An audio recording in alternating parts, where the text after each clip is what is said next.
الشيطان الرجيم بسم الله الرحمن الرحيم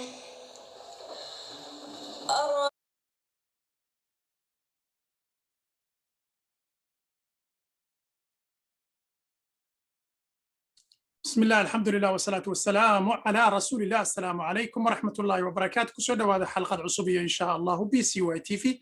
حلقة إن شاء الله بإذن الله الكريم وحاين كو إيغينا موقالك هلكا إذن كوض إنوغا وضا موغدا دمانتين با يعني ميديكتيدا كم موغدا وحويان موقال آنو سمينين بني آدم لكن سميين مخلوق كمغدا مخلوق يدا لغو الشيغي قرآن كريم كا مخلوق قاسم حويهي وين أوغان دونا بإذن الله الكريم وحا أينو كلا سوق قادن دونا حديث لحريرا يعني مخلوق قاسي إيو سيرتا كوشيرتا أو أينو أوغان دونو إيا آيات قرآن كا لحريرا أرنتتن وأينو إيادنا بإذن الله الكريم أوغان دونو أرمها نوردن أولا ودا حريرا نبي كمدا أنبياء إلهي سبحانه وتعالى ماركتي لسيي وحان أنبياء كله لسينين نبي قاسي والله مقعابو نبي الله سليمان مقالك إذن كم مغضى ماشا أما شاشد كم مغضى وحويان وحلو يقانو ددون مقالك أدار كيسو وحويان رنتي markii tadabbur lagu sameeyay scientifically ayaa waxa uu noqday sidatan waxa lagu shubay ma garanaysaa nuurad markii nuuradii lagu shubay iyo shay kale oo la socda ayaa markaasi waxa uu maaragtay soo baxay sida muuqaalka aad ku aragtaan aniga oo maaragtay yani ka baqaya inuu video ku dheeraado ayaan maaragtay waxaan doonayaa inaan bal horta taas idin tuso hadda muuqaalkan waa muuqaal runtii la soo dhammaystiray oo laakiin markii lagu shubayay bahasha loo yaqaan nuuradda waa dudun nuura lagu shubay waa iska garanaysaan marka muuqaal wixii buu isla cadaanaysaa kadib baa dusha laga jarayaa kadib baa wax kale lagu shubay wixii kale ee lagu shubay ayaa markaasi yani kamarad lagu xiray kamaradii baa computerka garanaysaa lagu soo duubay dabadeedna sidan bay soo baxday in yar baynu ka shidaynaa dabadeedna waynu arki doonaa biidni illaahi alkariim markii ay nuuradda ahayd iyo marka kaleba kadibna waxaynu u gudbaynaa haddii alla idmo qaybta kale ee videoga waa markii nuuradda lagu shubay dudunta. So they came up with an extraordinary way of visualizing the mound right down to its finest details. They built the world's largest flatbed scanner over a mound that had been injected with gypsum. The idea was to shave a thin layer off the top of the nest and to photograph. injineernimada uu leeyahay makhluuqan ajaa'ibka ah ee lagu sheegay qur'aanka kariimka ah ee kalaamullaahiga ah oo runtii bini aadamku shay walba oo qur'aanka lagu sheegay hadduu u fiirsado waxa kuu soo baxaysa wax aad la cajabto oo la yaabto waayahay waynu garanaynaa makhluuqa dhisay waa makhluuqa loo yaqaano maxay aboorka ayaa dhisay dudunta aboorka waa garanaynaa inuu yahay waxa lagu tiriyo yani xataa xayawaanka laguma tiriyo waxa lagu tiriyaa maxay cayayaanka ayaa lagu tiriyaa makhluuq aad u yar oo cayayaan ah duqsiga ka yaryar oo haddana ilaahay subxaana watacaala uu awood u siiyey inuu guriga noocaasa dhiso waxaa markaas baadhitaan lagu sameeyey temperatuurka guriga mar qura isma bedelo sababtu waa maxay ilaahay wuxuu baray ilaahay subxaana watacaala ma garanaysaa sida loogu sameeyo meelaha uu gurigu ka qaboobayo yacni wuxuu leeyahay waxa loo yaqaano faamalaydho halkan dudunta inta sarena kuma noola aboorku xagga hoose ee taxadka buu ku nool yahay ilaa inta inoo muuqata yani dhowr mitir oo kale ayaa hoosaysa marka markii muuqaalka la sameeyey sida tan ayay soo baxday The white, gypsum-filled tunnels clearly stand out.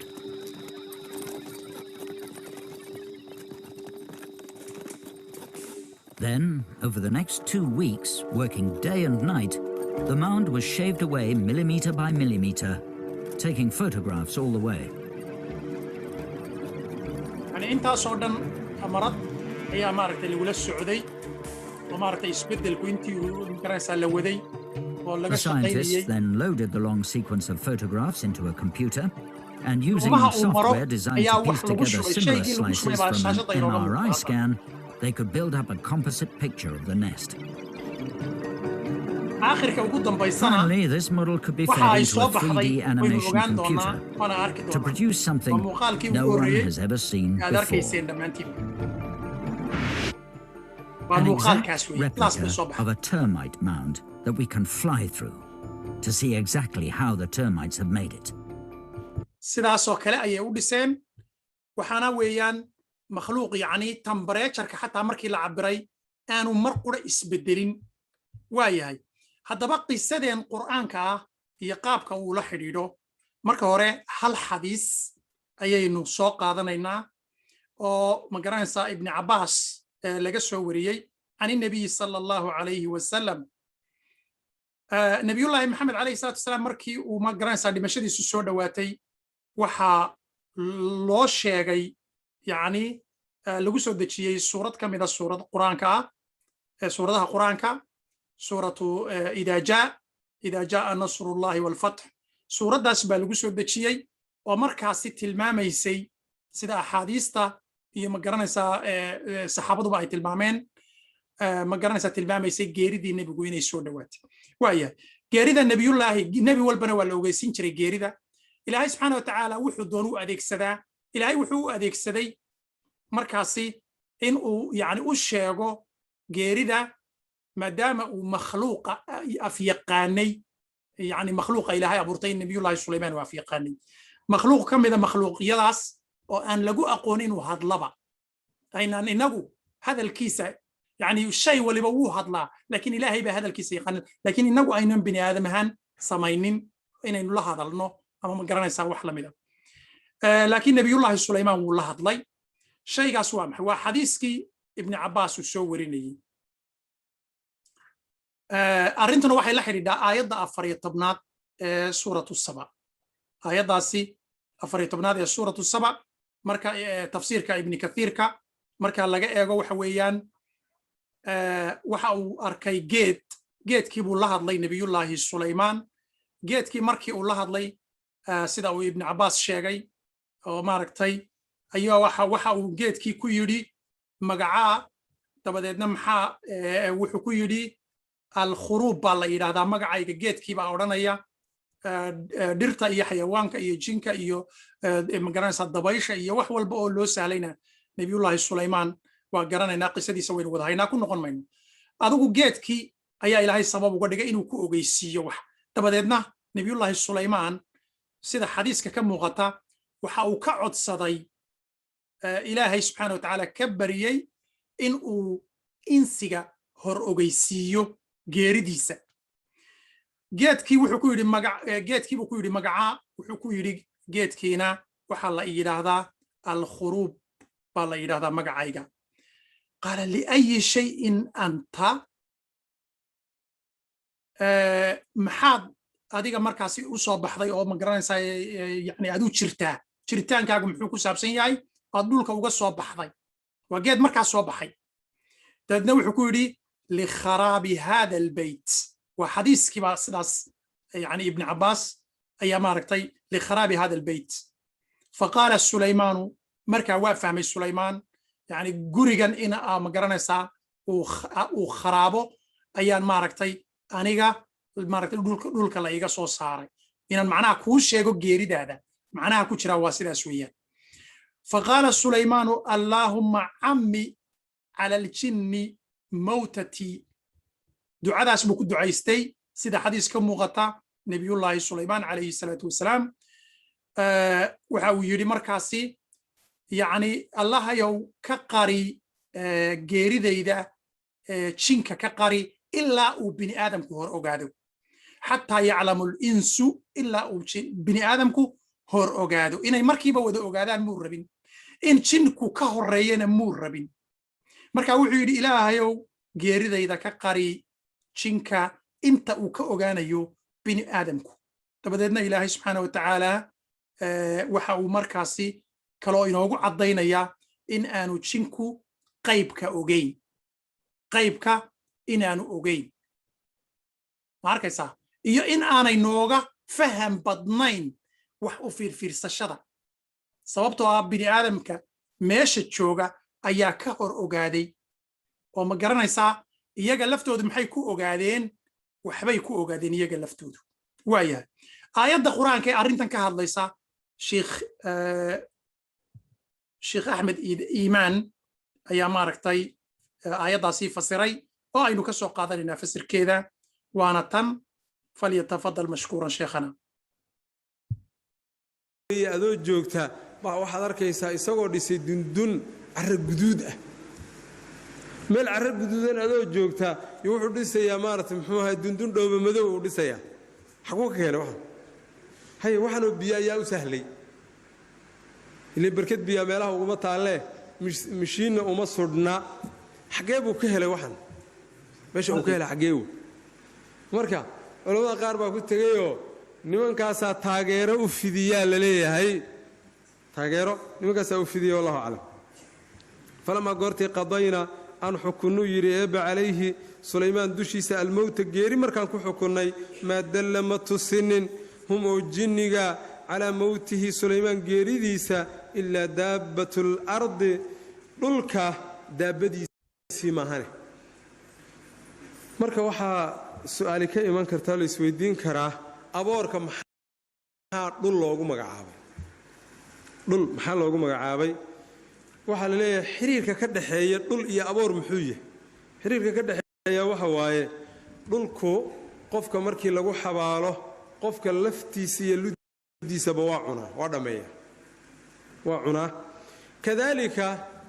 aboorkuna wax alla wixii geeduhu hela sooma cuno waa dhammeeya meeshaasay munaasabo iyo xiriir yay ka leeyihiin ilaa daabbatlardi dhulka daabbadiisii maahane taasoo ta'kulu cunaysa min sa'atahu ushiisii ka cunaysa ushii nebiyullaahi daawuud taasay sulaymaan bay cuntay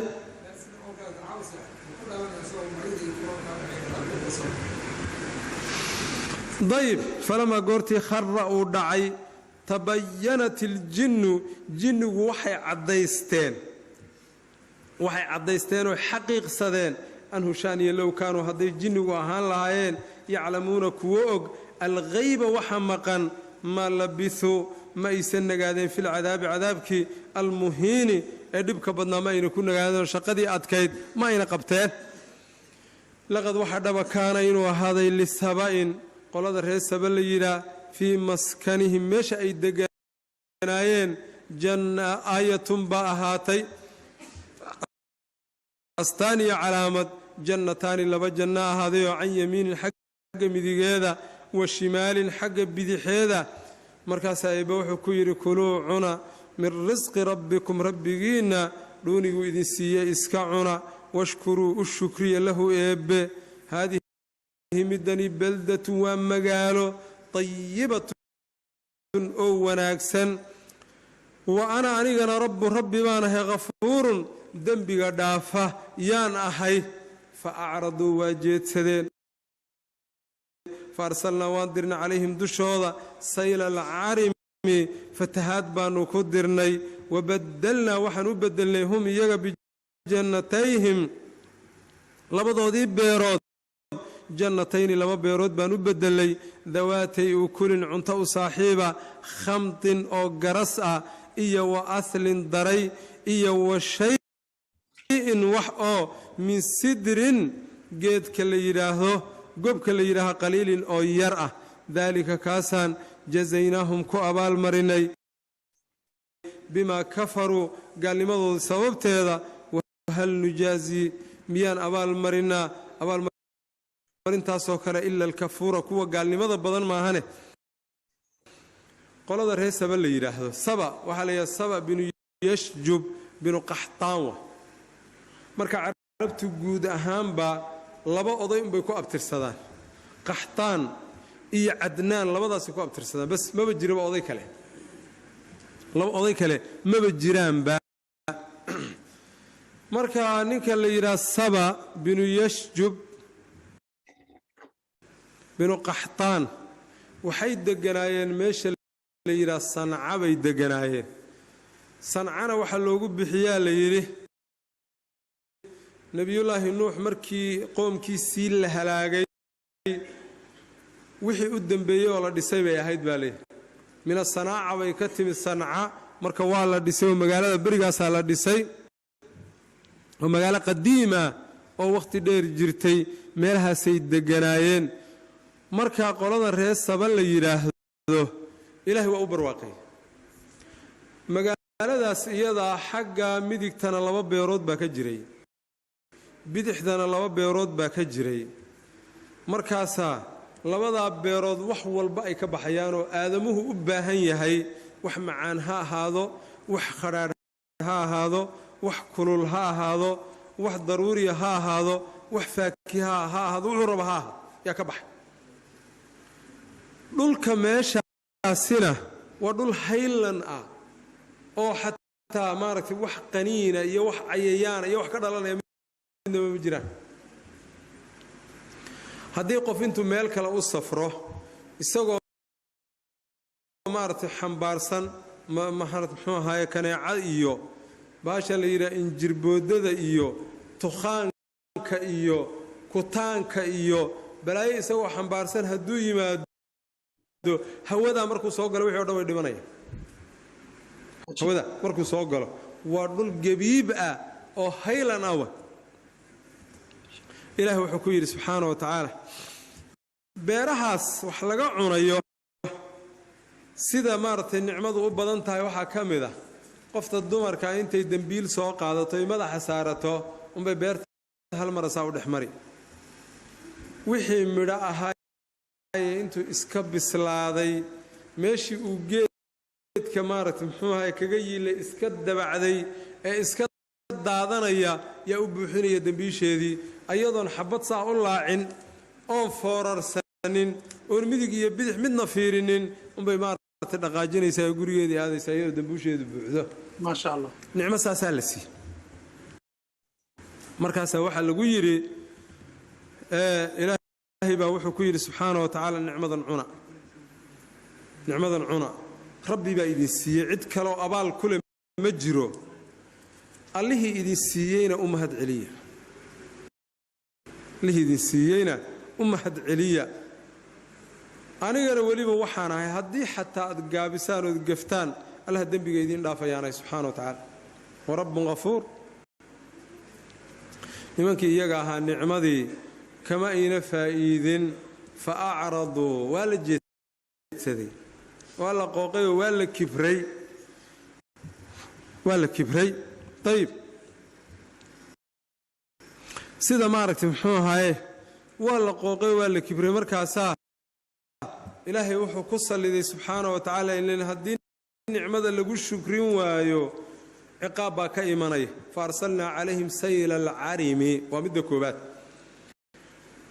waxaa lagu fasaxay fatahaado ama sadi ma'rab la yidhaahaa jiray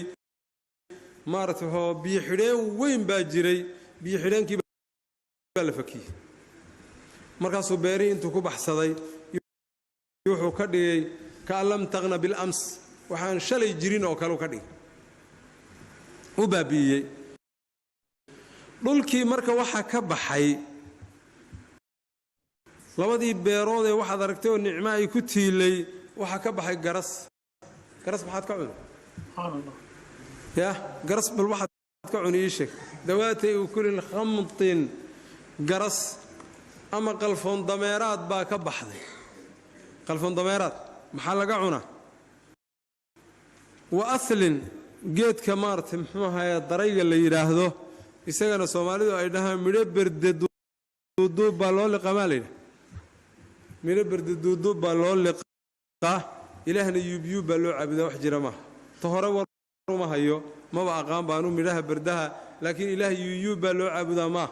إلهي وحلو عابدا على بصيرة وعلى بينة من الأمر يا إلهي لو عابدا سعد وضعت با إلهي لو عابدا إيو إير أو قبأة قبك هو سقاب كذيد سمار مارت بهاشا قضح ذيه وذا قروفا إيه محوها يداد معضو حقا إنا تكسوق قوسطو سيئينا كو قباني ويأدكته سيئينا كو قبان ويأدكته marka beertii taasa laga dhigay markaas wuxuu yiri eeb subhanahu wa ta'ala sidaasaanu ku abaal marinay ma ilaaha dulmiyay maya gaalnimadoodii sababteedii baa saa loogu abaal mariyay gaal iyo mujrim oo dhan saasa lagu abaal marin buu ilaaha nicmada ilaaha cidii ka kufrida saasa lagu abaal marinaya sidaas ba lagu abaal marin buu yiri ilaaha subhanahu wa ta'ala marka nicmaha deen la helo in ilaah loogu mahadiyaa la rabaa in nicmadii laga kufriya maya inaga reebaadiyeenu markan oo kale markii saa nicmadu u baxdo oo xooluhu intay dhalaan caana laga dhargo saar baa la xidha saar yaa la xidha markaasa yaani maartay muxuu ahaay shaydaanku siduu uga sayid caleeyay nin idil baa intuu toori la baxo jirkiisa googoynaya subhanallah jirkiisa uu jarjaraya bal shaydaanku meeshuu gaarsiiyay ummadaas arag shalay toolana dhoobada lagu dhaganaayo ya allah baa la lahaa oo isha bilig laga siinayay maanta markii waxa soo nicmo alla helay ya saar ilaahay shukrigi baa saar laga dhigay miya shukrigi ilaahay loo shukrin lahaa baa saar lagu bedelay laqad waxa dhaba kaana inuu ahaaday lisaba'in qolada reer saba la yiraa fi maskanihim guryahooda ayatun baa ahaatay waxa ahaaday astaamo tusinaya calaa qudrati illaah wa calaa waxdaaniyati illaah jannataani laba beerood baa ahaaday labadaa beerood oo can yamiinin xagga midigta wa can shimaalin xagga bidixeeda yaa ahaaday wuxuu yidhi eebba kuluu cuna min risqi rabbikum rabbigiin baa abaal ku leh ma hadda ilaaha iskale allaha muncimkaa ee muxsinka allaha caabuda washkuruu u shukriya lahu eebbe waxaad ugu shukridaan qowlan wa ficlan ugu shukriya haadihi midani beldatu waa magaalo tayibatun oo fiicanoo gebiibahoo carasan a weeye wa ana anigana rabbun baan ahay hafuurun dembiga dhaafaaya yaan ahay waxaanoo nicmaan idin siiyee nicmada ha iska daadinina هذا وبالله التوفيق وصلى اللهم على نبينا محمد وعلى اله وصحبه اجمعين سبحان ربك رب العزه عما يصفون وسلام على المرسلين والحمد لله رب العالمين qisadaasi iyo ma garanaysaay lagu sheegay quraanka kariimka ku saabsan nabiyullaahi sulaymaan iyo aayaadka quraanka ee suuratu saba ku jira oo maaragtay faahfaahsan waxaad ka sii heli kartaan insha Allah inaad Sheikh Ahmed Iimaan qofkii doonaya wuu sii dhageysan karaa haddii ilaahaydmo hada wabillahi tawfiiq laakiin intaasaan kusoo gabagaynaa waxaa dheeraanaya videoga هذا وبالله التوفيق وBCY TV وإذن الله السلام عليكم ورحمة الله وبركاته الله يديم وضع بركة دمان تيمبا